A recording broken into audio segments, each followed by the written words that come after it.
If the yellows have possession of the ball and they manage to take it into the blues half, and the blues intercept the ball, take it up to the other end and shoot and score, it's only worth 1 because they've won it in their own half. As an attempt to try and incentivise the high press, if yellows have possession of the ball in their half and the blues manage to either intercept or they engage in a 1v1 duel or battle and they nick it off their opposition and go and dribble, shoot and score, because they've took it in their opponent's half, which is a high press, we're going to offer them 3 points.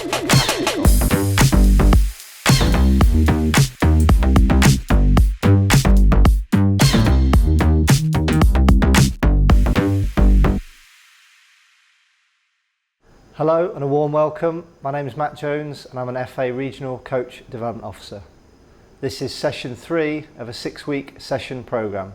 This 6-week session programme is aimed at supporting players aged 7 to 11 around stopping goals, pressing and challenging. This week we're going to look at confidence and bravery for young players and their attitude towards trying to win the ball back. We're also going to look at their decision making of when to press their opponent and also maybe when to delay them closer to their own goal. So the first practice is called ball tag with a bit of bib snatch. Very, very similar to catch the flag. Classic tag game. Kids love tag games because of the multi-direction elements. I'm an adult, 41 years old, and I love tag games. So if you get into the mindset of a child and think about the returns of a classic tag game in terms of acceleration, de-acceleration and multi-directional movements, we're already starting to get some invasion game returns linked to football. In this particular practice, we've got 12 players split up into 3 teams. So we've got the blue team, the black team and the yellow team. They all have a bib, which is a classic tail, which they'll put in their shorts, either the left or the right. Just make sure that half is visible so that the game's realistic. Because we know that players who play tag games that involve bib snatch, they normally try and hide 2/3 of the tail, which makes it impossible. So no scampering on the rules. Make sure it's visible. Once you've got your bibs in place and the teams are allocated, we then give each team a ball, which they have in hand.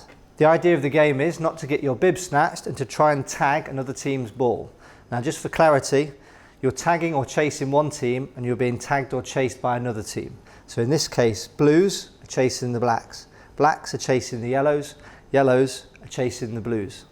If I just use the example of the yellows versus the blues, if number 8 wants to try and engage with number 10 to get a tag on the ball, which is going to earn them 1 point and restart the game, they can do that. That's the aim of the game.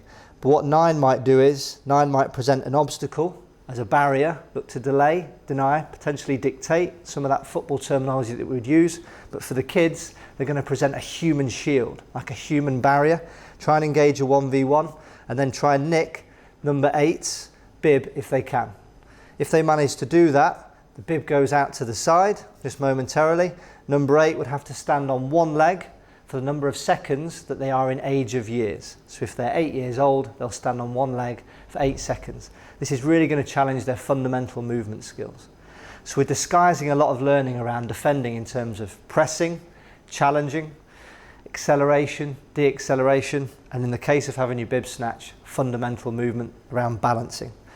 Once the number 8 here has counted to 8 seconds, they put their bib back in their shorts, and they are then back in the game to try and get a tag on the ball. So just to clarify, if yellows are chasing the blues team's football and they're trying to get a touch on it, what can happen is that you could have a 1v1 situation between the blue and the yellow, whereby you can steal one another's bibs to take one another out of the game for a number of seconds that represents their age, where they stand on one leg.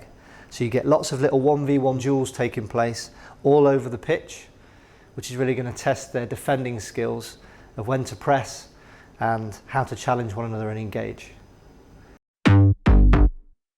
Second practice of the session. So we're going to move on to 2 what we call parallel games. So 2 games running alongside one another.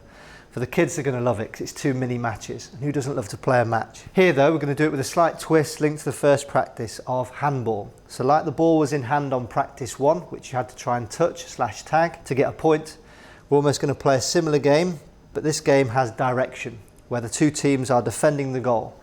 So if I use this mini pitch here where we've got 3 blues against 3 yellows, blues are going to try and throw the ball into the opposition's team goal, and yellows are going to try and do vice versa to the blue goal. Now the ball could be intercepted If it's mid-air, so if the blue 7's trying to throw it to the blue 3 and the blue 6 manages to intercept, that'll count as a turnover.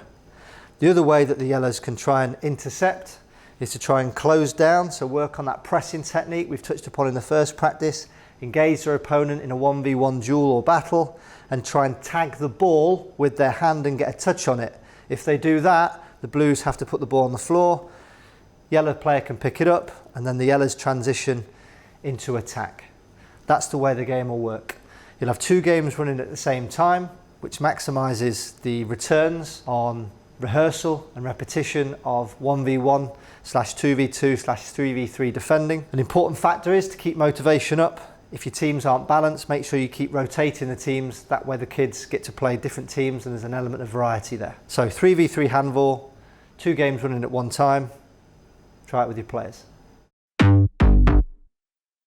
So moving on to practice 3, which is very similar to practice 2, where we've got 2 small-sided games taking place at the same time. Main difference with this one is the ball's going on the deck. So this is 2 small-sided 3v3s around football. We're going to have 3 scoring rounds to this particular practice. So the first one is to encourage a high press. So I'll just use this little pitch here. If the yellows have possession of the ball and they manage to take it into the blues' half, and the blues intercept the ball, take it up to the other end, and shoot and score, it's only worth 1 because they've won it in their own half. As an attempt to try and incentivise the high press, if yellows have possession of the ball in their half and the blues manage to either intercept, which is taking possession of the ball in between players from a misplaced pass, or a well-read pass from a defensive point of view, or they engage in a 1v1 duel or battle, as we've rehearsed throughout the whole session so far, and they nick it off their opposition and go and dribble, shoot and score, because they've took it in their opponent's half, which is a high press, we're going to offer them 3 points, like a hat-trick goal. And who doesn't like scoring a hat-trick in football? So try that with your players to encourage the high press. So scoring round 2 of practice 3, it's to encourage the counter press. So how quickly can you win the ball back after you've just lost it? We're going to give a 5-second window of opportunity to work on that counter press. So if yellows have the ball and blues manage to intercept through a misplaced pass or a well-judged interception by the blue team, or a tackle from a 1v1 duel, yellows have now got 5 seconds on a ticking clock, which the coach could call out or the players could learn to count.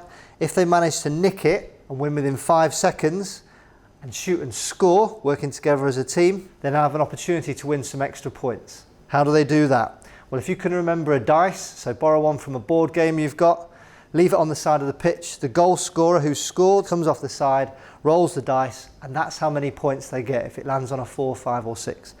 It's double jeopardy because it could still just land on a 1, which is what we would offer as a point for scoring a goal if you manage to steal it back after 5 seconds. If you don't have a dice, or you're listening to this en route to the grassroots coaching session you're about to deliver, another way you could do it is get 6 cones, write 1 to 6 on each cone, turn them over, jumble them up, and then allow the players to turn one over, and that will reveal a number 1 to 6, and that's how many points they get.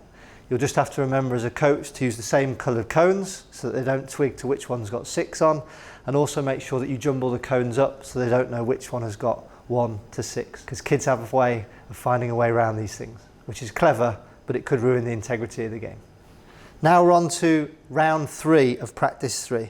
Just a kind reminder that we encouraged from practice 2, make sure that you are rotating the players, just so the players get a bit of a variety of who they're playing against. Talking of variety, this is called like 1v1 locked on round. So you're going to get players, in the case of the number 3s, they're going to play against one another and they're going to stay with each other in that 1v1 duel. The 8's going to play against the 11 and the 7's going to play against the 7.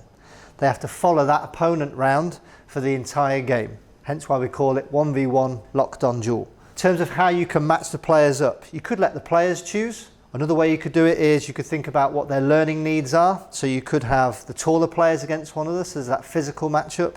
You could have a technical tactical battle where you could have a taller player, a shorter player, but they're both equally as competent on the ball. You could have 2 defenders against each other, 2 attackers against each other. So think about the varied different ways in which you can match those players up to make sure that you're getting maximum returns for them as individuals within the game of 3v3. So as the game unfolds, wherever the ball goes, if the 7's got it, the 7's going to try and nick it off his mate, take it down the other end, dribble, shoot and score. Obviously you can pass if you need to, but if you offload the ball to the 8, they're going to be pressed by the 11.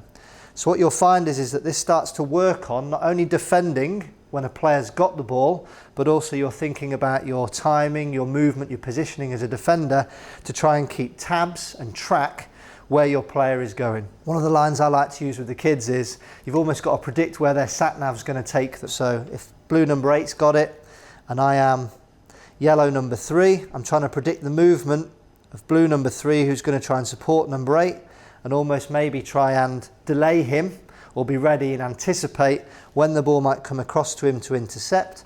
Or if he manages to actually get the ball before I can intercept, if I'm the number 3, I'm then going to think about the timing of my press, my body position as to where I might show them in order to increase my chances of trying to nick that ball 1v1.